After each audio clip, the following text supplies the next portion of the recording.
ہوا کہ رسول اللہ صلی اللہ علیہ وآلہ وبارک وسلم سے کسی نے کوئی سوال کیا تو اللہ کے نبی علیہ الصلوۃ والتسلیم کے بارے میں ہم سب نے یہ کئی بار پڑھا ہوا ہے کہ رسول اللہ صلی اللہ علیہ وسلم اپنے صحابہ کرام علیہم رضوان سے یہ ارشاد فرماتے کہ میرے پیچھے جب تم کھڑے ہوا کرو تو اللہ کی قسم ہے نہ، اگرچہ میں تم سے آگے کھڑا ہوں، حدیث کا مفہوم عرض کر رہا ہوں، فواللہ اللہ کی قسم نہ تمہارا رکوع مجھ سے چھپا ہے نہ تمہارا خشوع مجھ سے چھپا ہے۔ اب خشوع تو ایک دل کی کیفیت ہے، اب میرے دل میں کیا ہے، آپ کے دل میں کیا ہے، ہم ایک دوسرے کے دل کی کیفیت کے بارے میں نہیں جانتے، لیکن آپ نے یہ فرمایا کہ تمہارا باطن بھی مجھ سے چھپا ہوا نہیں، اور میں تمہیں اپنی پیچھے بھی ایسے ہی دیکھتا ہوں جیسے اپنے سامنے دیکھتا ہوں۔ اب آپ علیہ الصلوۃ والتسلیم تو جانتے ہیں کہ کس میں کس چیز کی کمی ہے اور کس میں کس عمل کا فقدان ہے، اسے اس عمل کی دعوت دی جائے۔ تو رسول اللہ صلی اللہ علیہ وسلم سے بعض اوقات سوالات کیے گئے تو آپ نے سائل کی کیفیت کے اعتبار سے اس کو جوابات ارشاد فرمائے۔ حضرت عبداللہ ابن مسعود رضی اللہ تعالیٰ عنہ بیان کرتے ہیں کہ سألت رسول اللہ صلی اللہ علیہ وسلم، میں نے رسول اللہ صلی اللہ علیہ وسلم سے عرض کی کہ اے اللہ کے رسول، ای الاعمال افضل، کہ بارگاہ الہی میں سب سے افضل عمل کون سا ہے؟ تو نبی صلی اللہ علیہ وسلم نے جواب دیا، الصلاۃ لمیقاتها، اپنے وقت پر نماز پڑھنا۔ اللہ کی بارگاہ میں سب سے پسندیدہ عمل کیا ہے؟ اپنے وقت پر نماز پڑھنا۔ میں نے عرض کی ثم ماذا، اس کے بعد؟ اے اللہ کے رسول علیہ السلام اس کے بعد کیا ہے؟ تو آپ نے فرمایا اس کے بعد ہے والدین سے حسن سلوک کرنا، والدین سے حسن سلوک کرنا۔ میں نے کہا اس کے بعد کیا ہے؟ فرمایا اس کے بعد ہے اللہ کے راستے میں جہاد کرنا۔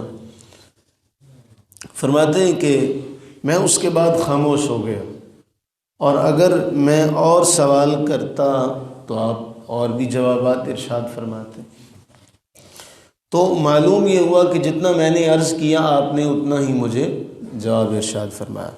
لیکن اس کا پہلا جو جواب ہے، جو پہلا سوال ہے اس روایت میں، وہ بہت اہم ہے، اس کو بہت سمجھنے کی ضرورت ہے۔ ہم کل آپس میں بیٹھے دوست گفتگو کر رہے تھے جمعے کے حوالے سے۔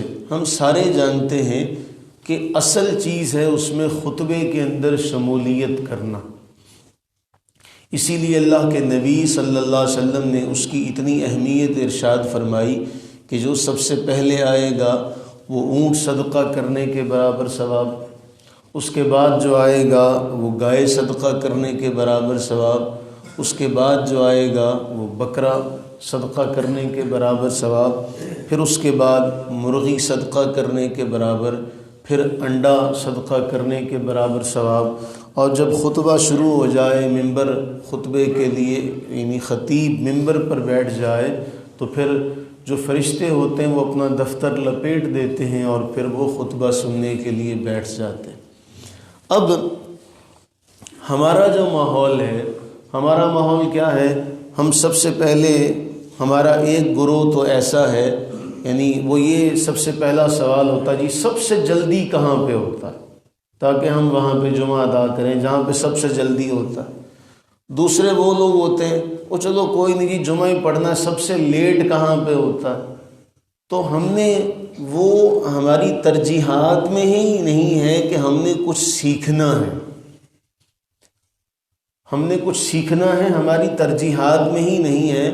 تو اس طرح تو بہت کم ہے کہ کہیں باقی دنوں میں بھی درس و تدریس کا معاملہ ہو تو چلو وہاں تو کچھ سیکھنے سکھانے کو مل جاتا ہے الحمدللہ، لیکن جہاں صرف جمعے کے اندر ہی سیکھنے سکھانے کا عمل ہو اور وہاں بھی لوگوں کا یہ معمول اور یہ ماحول ہو کہ ہم نے تب جانا ہے جب امام اللہ اکبر کہے گا، یا صرف ہم نے نماز میں ہی جا کے شامل ہونا ہے، تو پھر وہ یہ جو جملہ ہے کہ نماز کو اس کے وقت پر ادا کرنا۔ تو نماز کو اس کے وقت پر ادا کرنے کا معاملہ یہ ہے، اب نماز کو اس کے وقت پر ادا کرنا، اب فجر کی نماز ہم نے ادا کر لی ہے، اس کا انتہائی وقت آج 29 دسمبر 2020 ہے، تو ہمارے پاس اس کا وقت آ رہا ہے، انتہائی وقت 7:05 ہے۔ تو الصلاۃ لمیقاتہا، اب اس کو اس کے وقت پر ادا کرنا، اس کی شایان شان ادا کرنا، اس کو جماعت کے ساتھ ادا کرنا، تکبیر اولیٰ کے ساتھ ادا کرنا، اور پھر پورے طریقے کے ساتھ اس کو ادا کرنا، یہ ساری ذمہ داریاں سمجھنے کی ضرورت ہے۔ اللہ سے یہ دعا کریں کہ اللہ تعالی ہمیں ہر معاملے کو اس کی شایان شان ادا کرنے کی توفیق و ہمت عطا فرمائے۔ دیکھیے نا، ہمارے گھر کوئی مہمان آ جاتا ہے تو ہم اس مہمان کو بڑے اعلیٰ طریقے کے ساتھ، بڑے نئے برتن میں، نئے دسترخوان میں، اعلیٰ برتن میں رکھ کر اس کو کھانا پیش کرتے ہیں۔ اگرچہ مقصود تو صرف کھانا پیش کرنا ہوتا ہے، لیکن جو باقی لوازمات ہوتے ہیں وہ اس کی شایان شان ہوتے ہیں۔ تو جب ہم اللہ کے حضور حاضر ہو رہے ہوتے ہیں تو الصلاۃ لمیقاتہا کو ضرورت ہے سمجھنے کی۔ تو باری تعالیٰ کے حضور دعا کریں کہ باری تعالیٰ ہمیں اسے سمجھنے کی توفیق و ہمت عطا فرمائے، اور ہمیں ان تمام معاملات کو صحیح طور پر ادا کرنا نصیب فرمائے۔ آمین ثم آمین۔